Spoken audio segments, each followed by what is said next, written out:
Welcome to the Great Detectives of Old Time Radio. From Boise, Idaho, this is your host, Adam Graham. If you have a comment, email it to me, box13@greatdetectives.net. Follow us on Twitter at Radio Detectives and become one of our friends on Facebook, facebook.com/Radio Detectives. Today's program is brought to you in part by the financial support of our listeners. You can support the show on a one-time basis at support.greatdetectives.net or by mailing in a donation to P.O. Box 15913, Boise, Idaho 83715. That's P.O. Box 15913, Boise, Idaho 83715, or by being a Patreon supporter at patreon.greatdetectives.net. Well, now it's time for today's episode of Richard Diamond. The original air date is July the 5th of 1950, and this one is the Tobias P. Briggs case.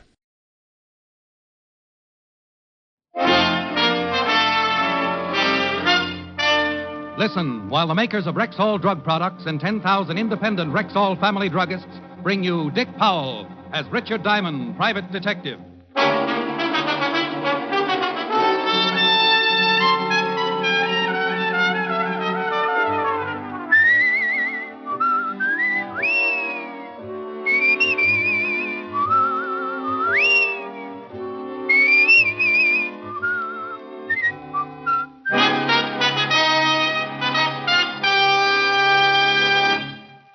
Good evening. This is your Rexall family druggist, speaking to you for the 10,000 independent druggists who have made the word Rexall part of our own store names and put the orange and blue Rexall sign on our windows. We've done that because we recommend and sell the 2,000 or more drug products made by the Rexall Drug Company. A good example of their quality is Bismarex, Rexall's popular antacid. Bismarex often relieves acid stomach within 1 minute. And because its scientifically balanced ingredients vary in the time it takes them to dissolve in the stomach, the relief they give is not only quick, but continuous and prolonged. Quality like that of Bismarex is what we family druggists are talking about when we tell you you can depend on any drug product that bears the name Rexall. Good health to all from Rexall. Now your Rexall family druggist brings you another exciting half hour with Richard Diamond, private detective, starring Dick Powell.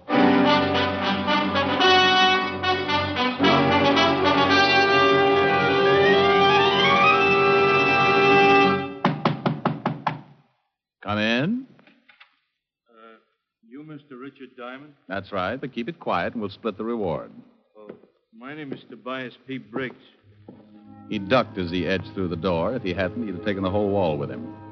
Nearly 7 feet, going up with a pair of shoulders that made King Kong look like a before picture for dynamic tension.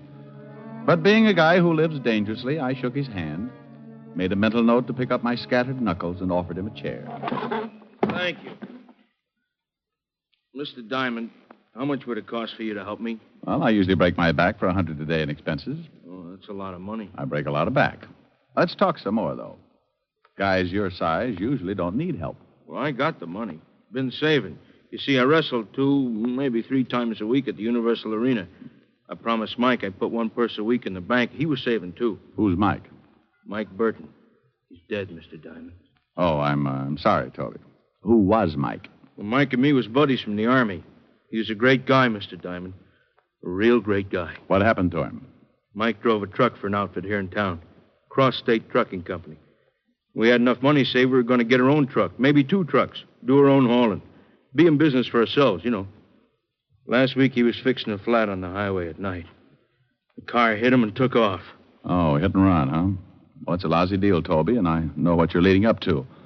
But the police will hunt the guy down sooner or later. I don't handle traffic accidents. Mr. Diamond, I feel maybe it was no accident.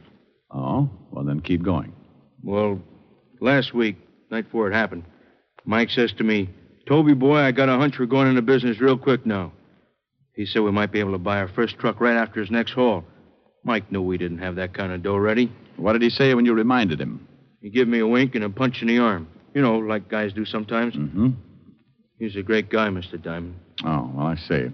Now, look, Toby, the afternoon's pretty well shot anyway. I'll poke around town a little, and if I can find anything to back up your suspicions, I'll take the case. If not, you owe me 2 tickets to your next match. Is it a deal? Yeah, sure. But tell me right away if you know something, huh? I'm in the gym every morning right behind the Universal Sports Arena, 8th Avenue. You know where it is. Oh, sure, yes. Some of my best muscles grew up there. So long, Toby. So... When he walked out, the office seemed to shrink back to normal. I counted my fingers, picked the one with the most circulation in it, and put it to work dialing Helen's number. I told her I might be late for dinner, threw her a kiss over the pipe, closed the office, and headed for the 5th Precinct Police Station and Lieutenant Walt Levinson. Walt was out of his office, but the king of the jungle, Sergeant Otis, was plopped in his chair. Number 14's crossed and resting on the desk like he was expecting a promotion. Hello, Shamus. For a guy who don't work here, you certainly hang around a lot. I could say the same for you, Otis. Where's the lieutenant? He ain't here. No. Well, he ain't. Isn't. Okay, he isn't. And you isn't as smart as you think you is. Oh, hello, Rick. What's up? Oh, hiya, Walt. Nothing, probably. But I'd appreciate a look-see at the hit-and-run files for the last week. Might be a case. Now it's traffic accidents. Diamond, is there anything you won't do for a buck? Sergeant, ask me for the next dance and you'll find out. All right, cut it out, you two. Here you are, Rick. Take this note to Sergeant for our hit-and-run felony detail. It's down at the end of the hall. Thanks, Walt. You bet. Otis. Yeah? Sergeant Otis, do you mind if I sit down now? Oh, yes, sir. Sorry, Lieutenant. Farrar, in Hit and Run, gave me the case folder on Mike Burton. Except for a few details, nothing different than Toby's story. Only witness to the supposed accident was a man named Roy Cooley, Mike's driving partner. He had made the identification on the car when the police found it deserted the next day. A quick check on the license had shown it to be stolen. So another lead went down the drain. Only the fact that it had been stolen made me think that Toby might have been right when he said it wasn't an accident. I hit the street and grabbed a cab for the Cross-State Trucking Company. From outside the wire fence, there wasn't much to see. A long line of diesel trucks parked side by side. I spotted something that looked like an office and went in. There was a girl inside. Oh, maybe not just a girl. She parked her bubble gum and gave her blonde upsweep a pat. Can I help you? Well, if you couldn't, I'd kill myself. Listen, mister, if you've got some business here, you better... honey, I'm looking for Roy Cooley. Know him? That's a good one. Mr. Cooley's my boss. Believe me, I know him. He's not around right now. Cooley's your boss? Well, if you don't mind, I'll wait. What company are you with, Mr. Diamond. Richard. I am, you should excuse the expression, a private detective. A private eye? Gee, I never met a private eye before. I thought it was just a kind of story thing. Well, it is, in a way. My name's Patty. For Patricia. I'm sort of a bookkeeper stenographer around here. Sounds like a big job for just one pretty girl. Oh, you're just saying that.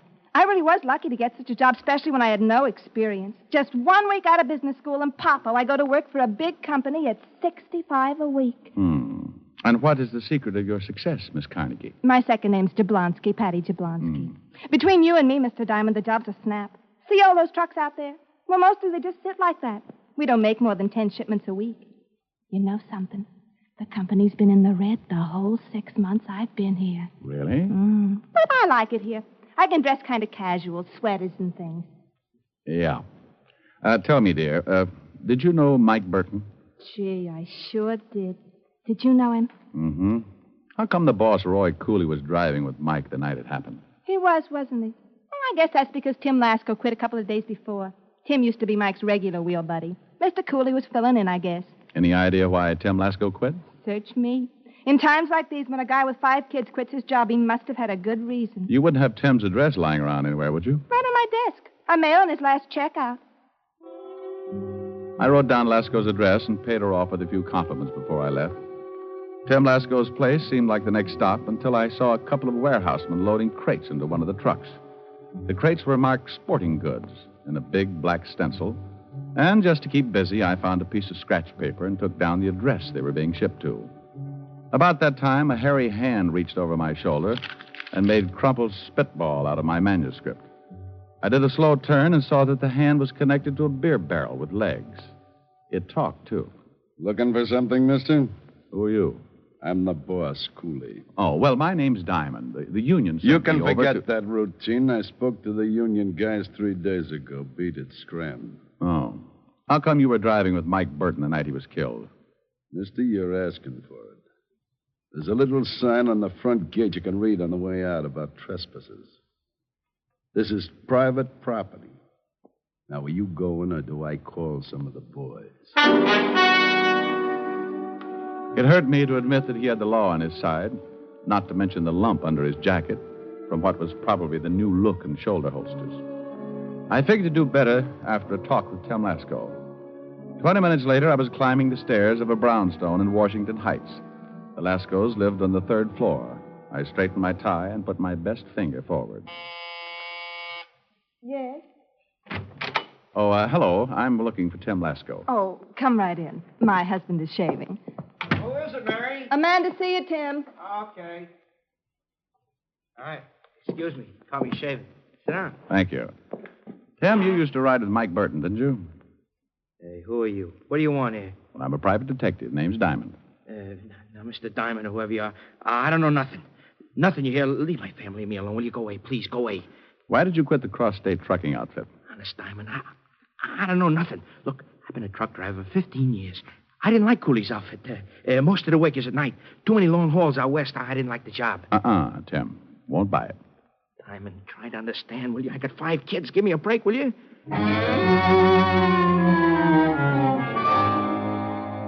There was no sense going around again.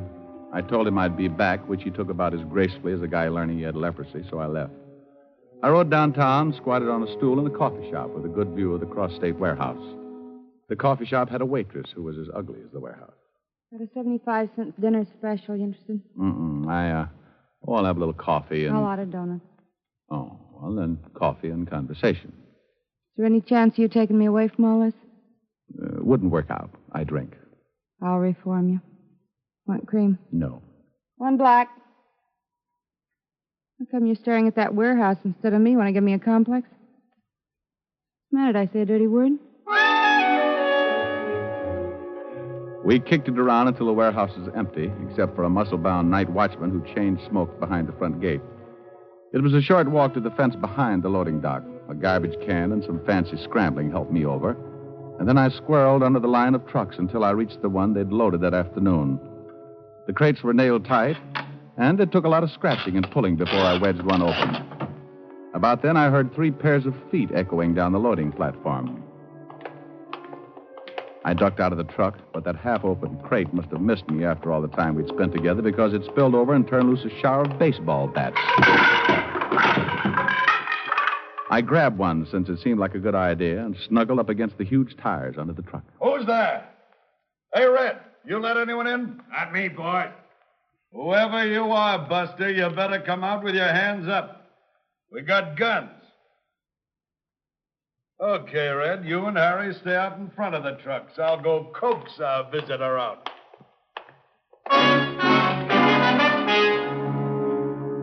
He was poking around gun first in each truck and then around it. Sooner or later, he was going to reach my truck. So I sprinted across an open 10 yards until I got into a friendly shot of the next truck in line. All right, stay where you are. I can see you. He was lying, and I knew it because I couldn't even see myself.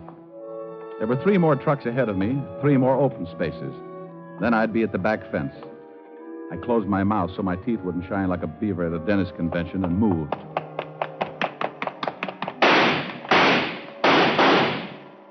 I reached the last truck and waited. The glint of his gun barrel kept coming at me like a one-eyed cat. I held the bat ready. It must have been a well-balanced hunk of wood because it felt like a feather in my fist.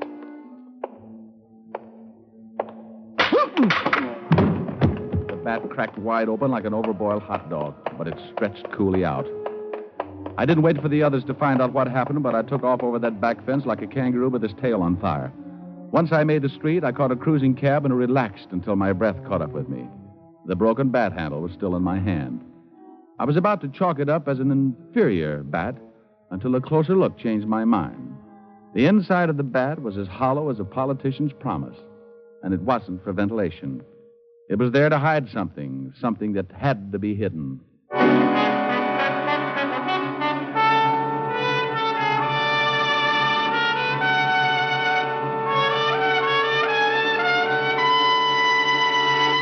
You're listening to Richard Diamond, Private Detective, brought to you by the makers of Rexall Drug Products and your Rexall family druggist.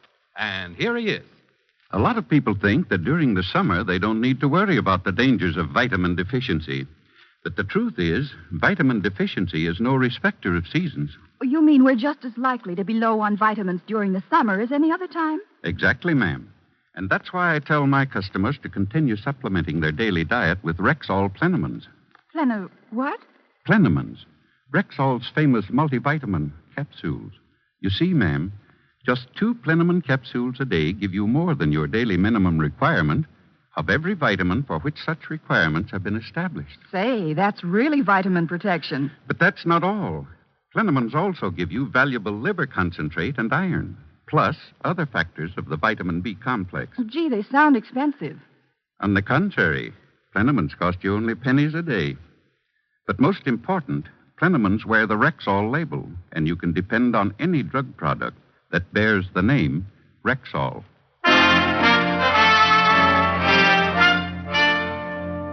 Now back to tonight's adventure with Richard Diamond, Private Detective, starring Dick Powell. So I had the stump of a hollow baseball bat in my hand and a half dozen theories about why it was hollow. But none of my theories proved any connection between a phony trucking outfit and Mike Burton being killed by a hit-and-run driver. I put the bat under lock and key in my office desk, then stopped at the Hall of Records where Pop McIntyre handles the night watchman chores. Under registered corporations, I found the Cross-State Trucking Company and the up-to-now unknown name of Harry Fenner listed as its head. I thanked Pop, then went across town to check through the newspaper morgue at the Tribune. It was an all-night job because I had to dig back to 1926 before the name of Harry Fenner sprang off the yellow pages. He used to be a small-time bootlegger, but I couldn't hold that against him. Some of the biggest bootleggers had gone straight and become used car salesmen. I had breakfast before dropping in at the Universal Gym to see Toby.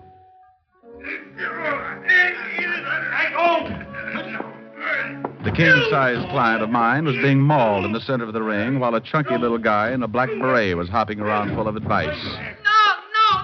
No, Toby. You're wrestling with King Kong Rabinowitz, not Snow White.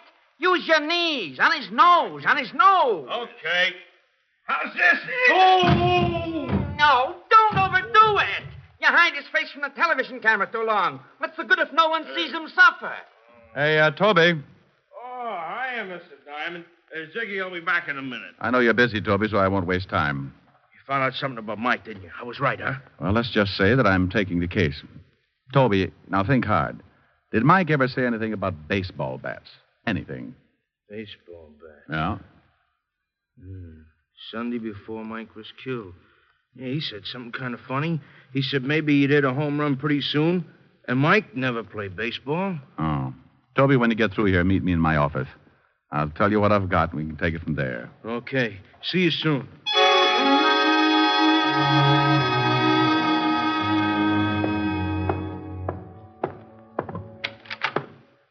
Good afternoon, Mr. Diamond. My name is Harry Fenner. Oh.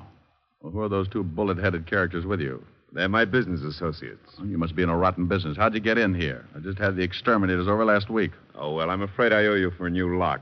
I'll just add it to the retainer I'm going to pay you. Oh, you're going to hire me? I have here $500, which I place on your desk. Earning it will be easy. Under whose nails do I put the bamboo splints? I hope your good humor continues. The fact is, Diamond, I collect odd things like antique furniture, marine life specimens, and old bat handles. Someone stole one of my old bat handles. Money's yours if you can locate it. Something like that would be worth more than money to me. An old bat handle would go just right with my collection of old saxophone reeds and croquet mallets.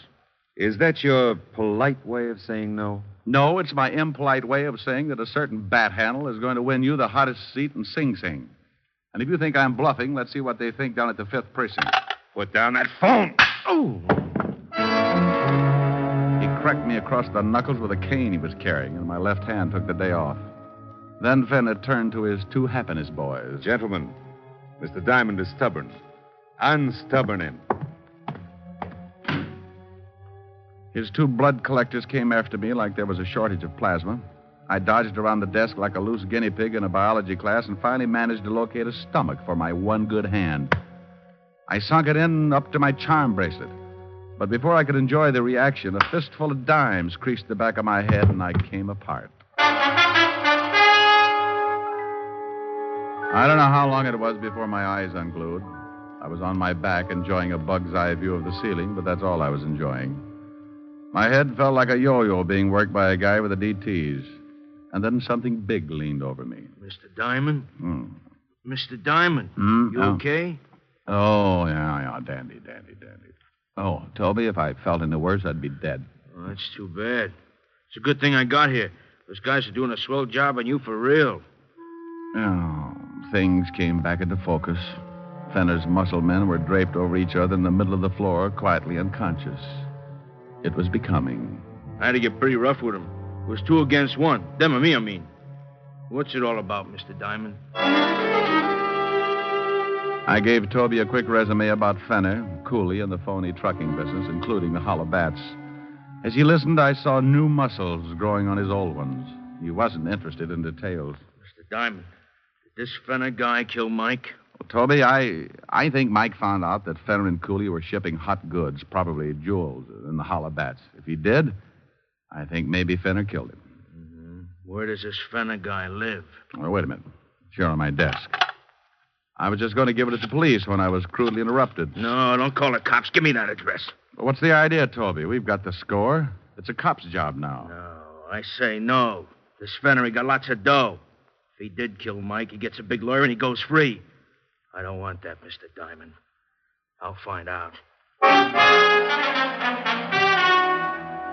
I tried to cool him down, keep him in the office. Then I found myself airborne. He bounced me against the wall, and I decided not to do anything until the room stopped circuiting. Sorry about this, Mr. Diamond, because you're an all right guy. But don't try to stop me on this. I got up and weaved over to my desk, phoned Walt, and gave him Fenner's address in Long Island. Why should I meet you there? Murder, Walt, and bring some friends. Fenner's house was a big white colonial with high French windows looking out on a big garden. The windows were closest, so I moved up and looked in. The room was a library, or what was left of it. Toby had torn it apart and was now concentrating on Fenner. He had him backed up against a tall bookcase, holding him by the front of his smoking jacket, high enough so Fenner's toes pointed down, trying to touch the carpet a good foot beneath. Toby had the jacket pulled tightly around Fenner's throat, and Fenner was trying for the $64 breath. What'd you kill him for? Come on, what'd you kill him for? Hey, Toby, let him go. Oh, he's going to tell me. You stay out of this. He's going to tell me or I break his fat neck. He's too choked up, Toby. Couldn't answer you if you wanted to. Now let him down. Let him down. Okay. Now, talk, Fenner, talk. Diamond, get this maniac away from me. Well, ask me something simple, like moving the Empire State Building. You better talk, Fenner. I don't know what you want. You're a liar. You're no good liar. All right. Better. Now, why'd you kill Mike? He was loading some of the bats. When one broke open and... Come on. Some of the diamonds spilled out. He wanted a cut. Big cut. So I had Cooley make the last trip with him. I was following in a hot car. That's it. Now let me go, will you? Kill a nice guy like that. He would have framed me. You're a liar. Now I'm going to kill you. Toby! Toby grabbed Fenner, and I grabbed Toby. But it was like trying to put the brakes on a charging elephant. Toby hung on to Fenner's throat and shook me loose. Fenner was dying fast. And it looked like I couldn't do much about it until the door opened and trouble sneaked in from left field. Cooley. Break it up. Cooley, help me. You better relax, Toby. That gun in Mr. Cooley's hand gives him the floor. He's the other one, ain't he, Mr. Diamond? Cooley, give it to him. Right in the middle.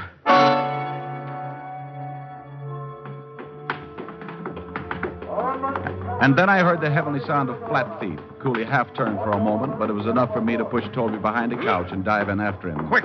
Cooley, let him have it. Cooley spun back around and tried his luck anyway, but missed. He and Fenner made a rush for the window, but some of Walt's men were waiting for them. They tried to shoot it out. Cooley never got more than 1 foot over the windowsill. Fenner did better, but he was dead when he hit the ground. Rick, are you all right, Rick? Oh, if it wasn't, you'd never hear the end of it.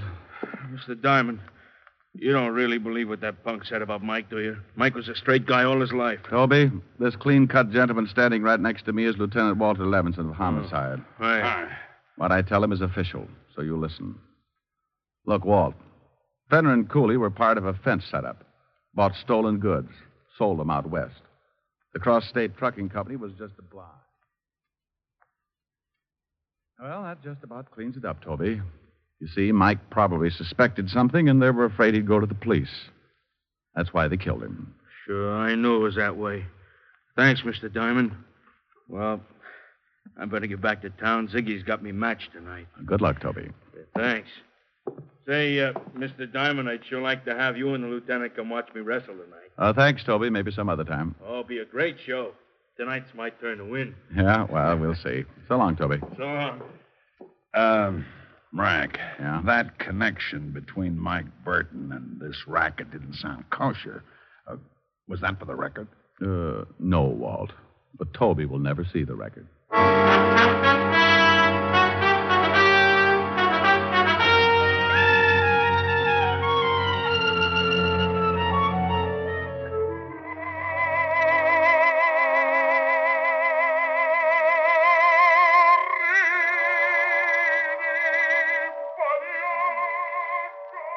Oh, Helen, honey, please.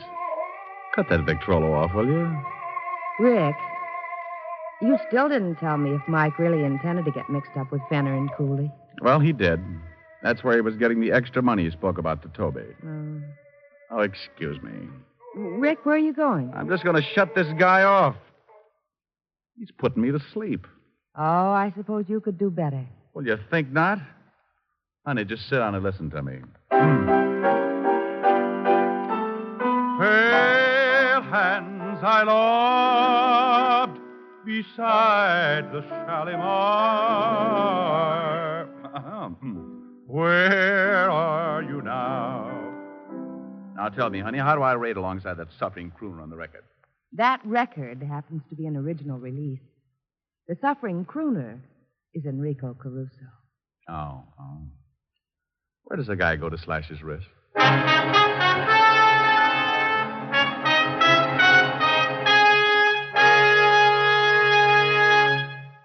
Dick Powell will be back in just a moment. And now, once more, here's your Rexall family druggist. No faster-acting aspirin made. That's Rexall aspirin. Yes, when taken with water, the 5 full grains of pure aspirin contained in every Rexall aspirin tablet are ready to go to work for you even before they reach your stomach.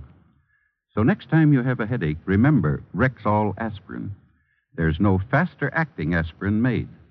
Ask for Rexall aspirin at Rexall drugstores everywhere. And remember, you can depend on any drug product that bears the name Rexall. Good health to all from Rexall.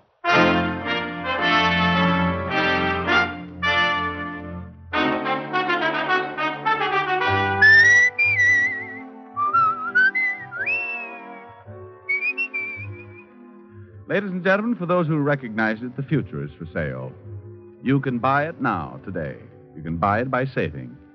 And there's no surer, more profitable means of saving than through the purchase of United States savings bonds. In the first place, United States saving bonds are safe, guaranteed by your country.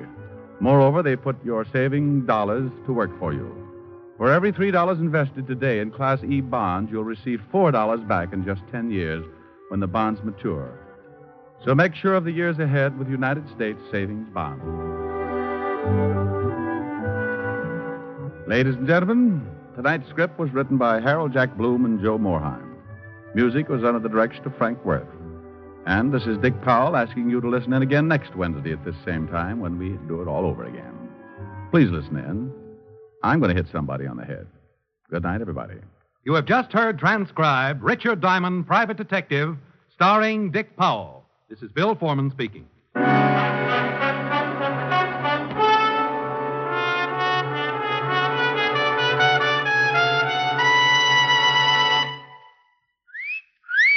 Hiya, beautiful. Get lost, Bristlepuss. You need a shave. But I have shaved. What else do you want me to do? Silly boy, she wants you to go stag. Go stag? But why? Because Stag is Rexall's exclusive line of men's good grooming aids, like Stag Brushless Shave Cream. No fuss, no massage, just smooth it on, and presto, you get a clean, close shave. Your face stays smooth and whiskerless all day long. I'll do it. I'll go Stag. That's it. Join the Stag line now at Rexall drugstores everywhere. Yes, to make girls care. Go Stag. Jack Late tells stories of the underworld, Friday on NBC.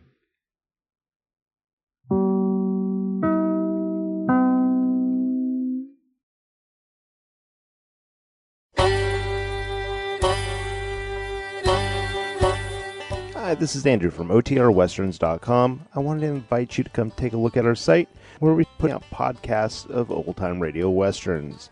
Check us out at OTRWesterns.com. You're listening to The Great Detectives of Old Time Radio with Adam Graham. Now let's get back into the show.